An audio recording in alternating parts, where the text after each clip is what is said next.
Tangis bayi itu pecah, membelah keheningan hutan lebat di jantung Kalimantan, seolah rintihan terakhir dari jiwa yang baru saja terdampar. Bukan rintihan biasa, melainkan jerit pilu seorang bayi manusia yang ditinggalkan, terbungkus kain kusam, di bawah rindangnya pohon beringin purba yang akarnya menjuntai bak tirai raksasa. Udara lembab hutan meresap dingin ke kulitnya yang merah muda, sementara serangga malam mulai berdengung di sekitarnya. Tak ada tanda-tanda orang tua, tak ada jejak peradaban. Hanya hutan, dengan segala kekejaman dan kemisteriannya, yang menjadi saksi bisu atas takdir yang baru saja terukir. Beberapa waktu kemudian, saat fajar mulai menyingsing dan kabut tipis perlahan terangkat dari kanopi hutan, sepasang mata coklat gelap nan tajam mengawasi dari balik semak. Itu adalah Kiki, seekor induk monyet betina dari spesies orangutan, dengan bulu kemerahan yang lebat dan lengan panjang yang kuat. Hatinya baru saja hancur. Beberapa hari yang lalu, bayinya sendiri, buah hatinya yang mungil, telah direnggut oleh seekor macan tutul yang ganas. Duka masih menyelimuti benaknya, namun insting purba untuk melindungi dan mengasuh tiba-tiba terpantik melihat gumpalan kecil yang menggeliat di tanah. Kiki mendekat dengan hati-hati, kepalanya miring, matanya menelisik. Makhluk aneh yang tak berbulu itu, ada keraguan sesaat, bau manusia yang asing menusuk hidungnya. Namun, tangisan itu mirip dengan tangisan bayinya sendiri, tangisan kesepian dan ketakutan. Dengan gerakan yang lembut namun penuh tekad, Kiki menurunkan tubuhnya, merentangkan salah satu lengannya yang panjang, dan perlahan-lahan menggapai bayi itu. Jemarinya yang cekatan menyentuh kulit halus sang bayi, dan Kiki merasakan kehangatan yang aneh menjalari tubuhnya. Sebuah ikatan tak terlihat mulai terbentuk. Dengan hati-hati, Kiki menggendong bayi itu, mengangkatnya ke dada.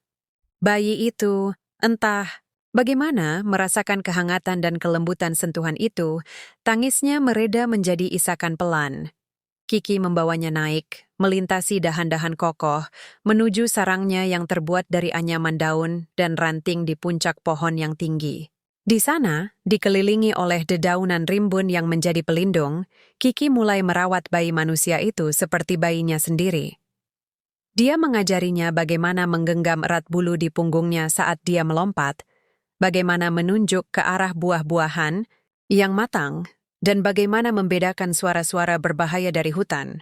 Bayi itu, yang kemudian diberi nama Tarzan oleh Kiki dan kawanan monyet lainnya, sebuah nama yang lahir dari pekikan kegembiraan dan ringkikan yang sering ia buat, mulai tumbuh, beradaptasi dengan kehidupan belantara yang keras namun penuh keajaiban. Hutan kini adalah rumahnya dan kawanan monyet itu adalah keluarganya. Tarzan tumbuh dengan cepat, bukan dalam buaian ranjang empuk, melainkan di antara dahan-dahan kokoh dan lantai hutan yang tak kenal ampun.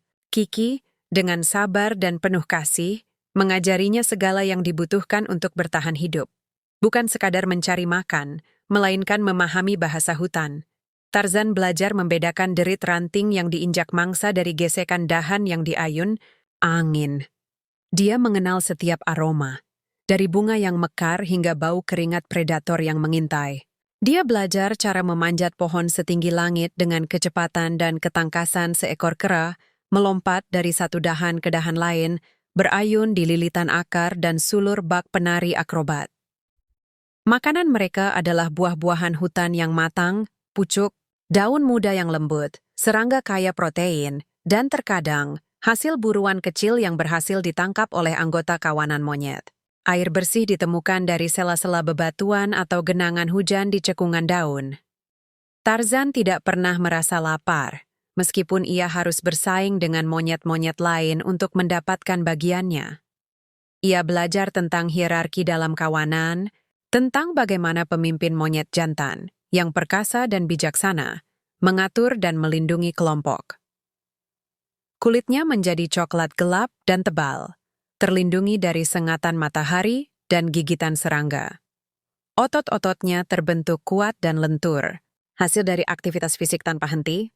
Rambutnya panjang dan kusut, wajahnya dihiasi dengan goresan kecil dari dahan dan duri. Dia tidak tahu apa itu cermin, tidak tahu apa itu manusia lain. Baginya, pantulan dirinya di genangan air hanyalah bayangan samar, dan kawanan monyet adalah satu-satunya cermin yang ia butuhkan untuk memahami siapa dirinya.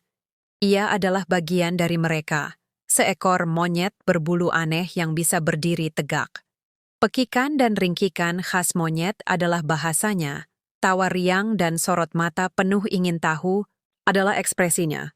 Hutan adalah sekolahnya, dan Kiki adalah guru terbaiknya. Kehidupan Tarzan di hutan tidaklah selalu damai. Ada bahaya yang mengintai di setiap bayangan. Macan tutul bersembunyi di balik semak, ular piton melilit di dahan, dan terkadang, suku-suku, pedalaman yang nomaden melintas, meninggalkan jejak aneh berupa bekas panah dan perangkap. Tarzan belajar cara mengenali jejak-jejak ini, cara menghindari bahaya, dan cara bersembunyi ketika ancaman datang terlalu dekat. Naluri bertahan hidupnya diasah tajam oleh alam liar. Suatu sore yang terik, saat Tarzan sedang asik bermain di tepi sungai, ia melihat sesuatu yang asing mengapung di air. Sebuah peti kayu besar, pecah di beberapa bagian, tersangkut di antara bebatuan. Rasa ingin tahu mendorongnya untuk mendekat. Dengan susah payah, ia menarik peti itu ke tepian. Di dalamnya, ia menemukan beberapa benda aneh. Sebuah pisau berkarat, dengan pegangan kayu, beberapa lembar kain yang mulai lapuk, dan sebuah buku bergambar yang basah dan lengket.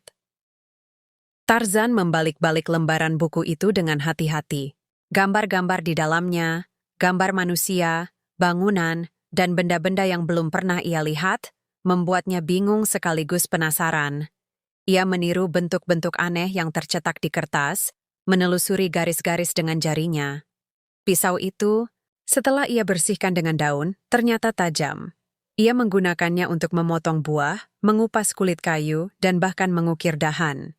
Benda-benda ini terasa asing, namun entah mengapa, ada sesuatu di dalam dirinya yang merasakan keterhubungan. Sebuah bisikan samar dari dunia yang tidak ia kenali, dunia yang pernah menjadi asalnya.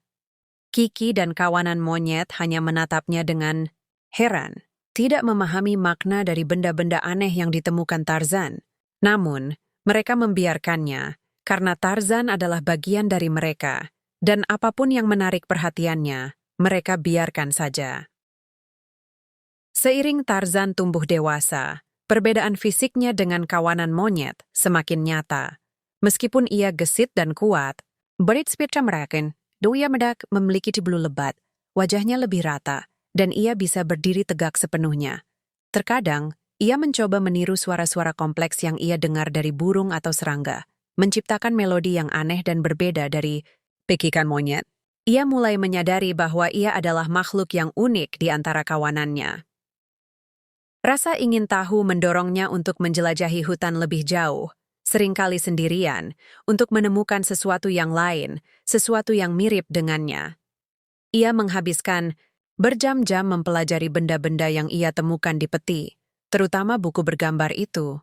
Meskipun ia tidak bisa membaca, ia sering mencoba meniru bentuk-bentuk huruf yang terukir di sana, tanpa tahu artinya. Ia mulai merasakan ada celah antara dirinya dan dunia monyet, sebuah celah yang semakin melebar seiring bertambahnya usia. Ia mencintai kawanannya. Ia mencintai Kiki yang adalah ibunya. Namun ada kerinduan yang samar di dalam hatinya, kerinduan akan sesuatu yang tidak ia pahami.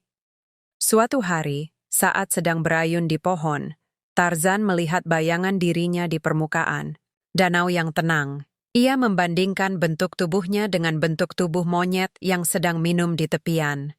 Ada perbedaan yang jelas. Ia menyentuh wajahnya, meraba bibirnya, hidungnya, matanya. Ia mencoba meniru gerakan monyet, namun ada keanggunan dan keluasan yang berbeda dalam gerakannya sendiri. Ini adalah momen kesadaran yang mendalam baginya. Ia bukan monyet. Ia adalah sesuatu yang lain, sesuatu yang mirip dengan gambar-gambar di buku yang ia temukan. Pertanyaan-pertanyaan mulai berputar di benaknya, pertanyaan yang tidak bisa dijawab oleh Kiki atau pemimpin kawanan. Tarzan, tanpa berpikir panjang, muncul dari balik pepohonan. Dengan kecepatan kilat dan kekuatan yang luar biasa, ia menyerang babun itu. Ia melumpuhkan babun dengan mudah, mengusirnya kembali ke dalam hutan. Jane terkesima, matanya membelalak melihat sosok Tarzan. Ia adalah makhluk yang luar biasa. Seorang pria telanjang dada, dengan rambut panjang terurai, dan fisik yang seperti pahatan. Bergerak lincah seperti kera, namun memiliki sorot mata yang cerdas dan penuh kejutan. Jane mencoba berbicara, namun Tarzan hanya menjawab dengan pekikan dan gerak-gerik khas monyet. Meskipun komunikasi verbal tidak mungkin, ada percikan pengakuan di antara mereka. Tarzan menyerahkan kembali buku sketsa Jane yang terjatuh, dan Jane meraih tangannya, merasakan kehangatan yang aneh. Pertemuan itu singkat, karena Tarzan segera melarikan diri ke dalam hutan lagi, tidak ingin terlihat oleh anggota ekspedisi lainnya. Namun, benih rasa ingin tahu dan ketertarikan telah tertanam dalam hati Tarzan dan juga hati Jane.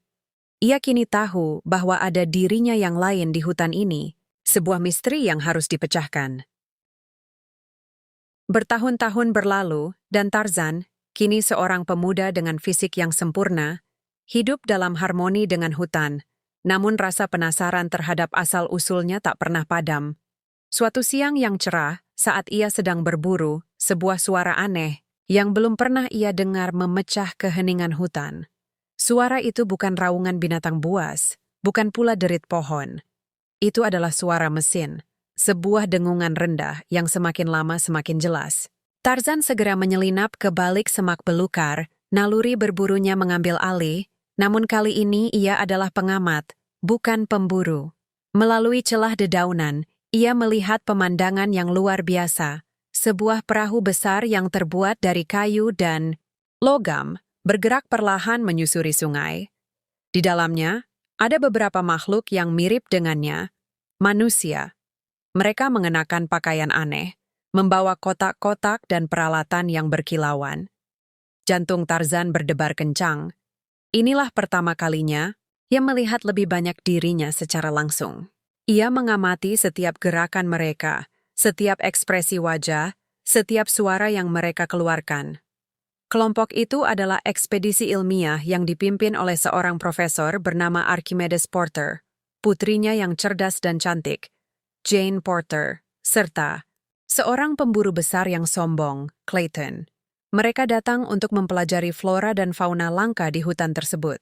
Jane, dengan semangatnya yang membara, seringkali keluar dari jalur penelitian, mencari petualangan dan keajaiban alam. Tarzan, yang awalnya bersembunyi, tak bisa menahan diri untuk mengikuti mereka dari kejauhan. Ada magnet kuat yang menariknya, sebuah panggilan dari dunia yang telah lama ia lupakan, atau mungkin dunia yang memang seharusnya ia tempati. Tarzan terus mengamati kelompok manusia itu selama beberapa hari, mempelajari kebiasaan mereka, suara-suara mereka, dan cara mereka berinteraksi. Ia terpesona, terutama pada Jane. Ada kemiripan yang mencolok pada wanita itu, sesuatu yang familiar. Suatu sore, ketika Jane sedang menggambar sketsa bunga langka, ia diserang oleh seekor babun jantan yang agresif. Babun itu menyambar buku sketsa Jane dan hendak melukainya. Tarzan, tanpa berpikir panjang, muncul dari balik pepohonan. Dengan kecepatan kilat dan kekuatan yang luar biasa, ia menyerang babun itu. Ia melumpuhkan babun dengan mudah, mengusirnya kembali ke dalam hutan. Jane terkesima, matanya membelalak melihat sosok Tarzan. Ia adalah makhluk yang luar biasa, seorang pria telanjang dada, dengan rambut panjang terurai dan fisik yang seperti pahatan, bergerak lincah seperti kera namun memiliki sorot mata yang cerdas dan penuh kejutan. Jane mencoba berbicara, namun Tarzan hanya menjawab dengan pekikan dan gerak-gerik khas monyet. Meskipun komunikasi verbal tidak mungkin, ada percikan pengakuan di antara mereka. Tarzan menyerahkan kembali buku sketsa Jane yang terjatuh, dan Jane meraih tangannya, merasakan kehangatan yang aneh. Pertemuan itu singkat, karena Tarzan segera melarikan diri ke dalam hutan lagi, tidak ingin terlihat oleh anggota ekspedisi lainnya. Namun, benih rasa ingin tahu dan ketertarikan telah tertanam dalam hati Tarzan dan juga hati Jane. Ia kini tahu bahwa ada dirinya yang lain di hutan ini, sebuah misteri yang harus dipecahkan. Pertemuan dengan Jane mengubah segalanya bagi Tarzan. Ia mulai menghabiskan lebih banyak waktu di sekitar kemah ekspedisi, mengamati mereka dari kejauhan. Ia mendengarkan percakapan mereka, mencoba menirukan suara-suara yang mereka buat. Jane, yang juga terpesona oleh manusia liar itu, seringkali mencoba meninggalkan makanan atau benda-benda kecil di tempat Tarzan sering muncul. Ia juga sering berbicara. Meskipun tidak tahu apakah Tarzan mengerti, ia menjelaskan tentang dirinya, tentang dunia di luar hutan, tentang buku-buku dan penemuan. Suatu hari, Jane menemukan Tarzan sedang memegang salah satu bukunya. Ia melihat bagaimana Tarzan mencoba meniru bentuk-bentuk huruf. Jane kemudian mendapat ide. Ia mulai mengajar Tarzan kata-kata sederhana, dengan menunjuk objek dan mengucapkan namanya. Misalnya, pohon, air, saya, kamu. Tarzan, dengan kemampuan belajar yang luar biasa, menyerap setiap kata seperti spons. Awalnya, ia hanya bisa mengucapkan kata-kata itu dengan terbata-bata, namun seiring waktu, ia mulai membentuk kalimat-kalimat sederhana. Profesor Porter, ayah Jane, adalah seorang ahli linguistik yang antusias. Ia bergabung dengan Jane dalam upaya mengajar Tarzan. Mereka menyadari potensi luar biasa pada diri Tarzan. Mereka menemukan bahwa Tarzan memiliki kecerdasan yang luar biasa, meskipun ia dibesarkan di hutan. Bahasa mulai membuka pintu dunia bagi Tarzan, dunia yang penuh dengan konsep-konsep baru, dengan emosi yang lebih kompleks, dan dengan pemahaman tentang dirinya yang lebih dalam. Kiki dan kawanan monyet awalnya cemas melihat Tarzan menghabiskan waktu dengan manusia. Namun mereka merasakan bahwa ini adalah bagian dari takdir Tarzan, dan mereka tetap mengawasinya dari kejauhan. Semakin Tarzan belajar tentang dunia manusia, semakin ia merasakan tarik-menarik antara dua kehidupannya. Di satu sisi, ada kehangatan dan kasih sayang dari Kiki dan kawanan monyet, keluarga yang telah membesarkannya. Di sisi lain, ada Jane, Profesor Porter, dan pengetahuan baru yang membuka cakrawala pikirannya. Ia belajar tentang cinta, tentang peradaban, tentang ilmu pengetahuan. Ia tahu bahwa ia adalah manusia, bukan monyet, meskipun ia mencintai kawanan monyet dengan segenap hatinya. Konflik batinnya semakin kuat ketika Clayton, sang pemburu, mulai menunjukkan sifat aslinya. Clayton melihat Tarzan sebagai peluang untuk kekayaan. Ia ingin menangkap Tarzan dan monyet-monyet langka lainnya untuk dijual ke kebun binatang atau sirkus. Ia mencoba meyakinkan Tarzan untuk ikut bersamanya ke dunia manusia, menjanjikan kemewahan dan petualangan, namun dengan niat jahat yang tersembunyi. Tarzan, meskipun belum sepenuhnya memahami intrik manusia, merasakan bahaya dalam diri Clayton. Kiki, dengan naluri keibuannya, merasakan ancaman ini. Ia seringkali terlihat gelisah dan berusaha menarik Tarzan menjauh dari kelompok manusia, terutama Clayton. Loyalitas Tarzan terpecah. Ia harus melindungi kawanannya, keluarga yang telah membesarkannya, dari ancaman manusia. Namun, ia juga merasakan ketertarikan yang kuat pada Jane, pada kesempatan untuk memahami asal-usulnya, dan pada dunia yang baru ia kenal. Pertarungan antara naluri hewan dan akal budi manusia mulai terjadi di dalam diri Tarzan. Ancaman dari Clayton semakin nyata. Ia mulai memasang perangkap dan memancing monyet-monyet dengan jebakan. Tarzan, dengan pengetahuannya tentang hutan dan nalurinya, berhasil menggagalkan beberapa rencana Clayton, namun ia tahu bahwa ia tidak bisa terus-menerus sendirian. Ia harus membuat pilihan. Apakah ia akan tetap bersembunyi di hutan, menjaga kawanannya dari kejauhan, ataukah ia harus mengambil tindakan tegas untuk melindungi mereka? Di sisi lain, Jane dan Profesor Porter semakin khawatir dengan niat Clayton.